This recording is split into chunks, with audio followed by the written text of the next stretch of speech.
আউযুবিল্লাহি মিনাশ শাইতানির রাজিম বিসমিল্লাহির রহমানির রহিম। সম্মানিত গাইস, আসসালামু আলাইকুম ওয়া রাহমাতুল্লাহি ওয়া বারাকাতুহু।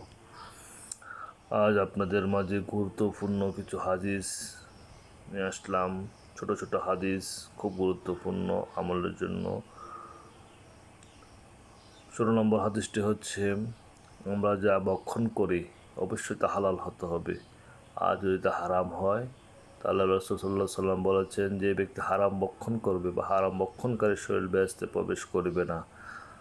আল্লাহ তাআলা আমাদেরকে হালাল উপার্জন করে এবং হালাল ভক্ষণ করার তৌফিক দান করুক এবং হারাম থেকে বেঁচে থাকার তৌফিক দান করুক, আমিন। 17 নম্বর হাদিসটি, রাসূল পাক সাল্লাল্লাহু আলাইহি সাল্লাম বলেছেন, আমার পক্ষ হতে, মানে রাসূল সাল্লাল্লাহু আলাইহি সাল্লামের পক্ষ হতে একটি বাণী হলেও তোমরা পৌঁছিয়ে দাও। রাসূল সাল্লাল্লাহু আলাইহি সাল্লাম যে হাদিস কোরআন আমাদেরকে শিক্ষা দিয়েছে, আমরা যতটুকু জানি তা প্রত্যেক মুসলমান, প্রত্যেক দুনিয়ার মানুষকে পৌঁছে দেওয়া হচ্ছে।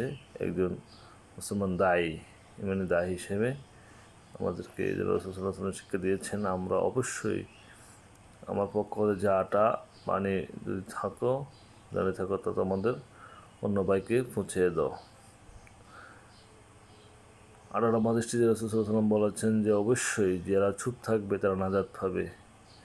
এই হাদিস দ্বারা আমরা বুঝতে পারি, যারা বিভিন্ন ধরনের হয়তো কথাবার্তা বলি, অপ্রাসঙ্গিক কথাবার্তা বলি, কথার ছলে মিথ্যা কথা বলি, বানোয়াট কথা বলি, মিথ্যা বানোয়াট কিচ্ছা কাহিনী বলি, এগুলো থেকে আল্লাহ তাআলা আমাদের রাসূল সাল্লাল্লাহু আলাইহি সাল্লাম চুপ থাকার জন্য বলেছেন।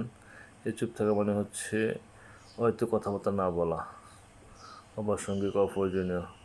এই জন্য রাসূল সাল্লাল্লাহু আলাইহি সাল্লাম বলেছেন, যে চুপ থাকে সে নাজাত পাবে।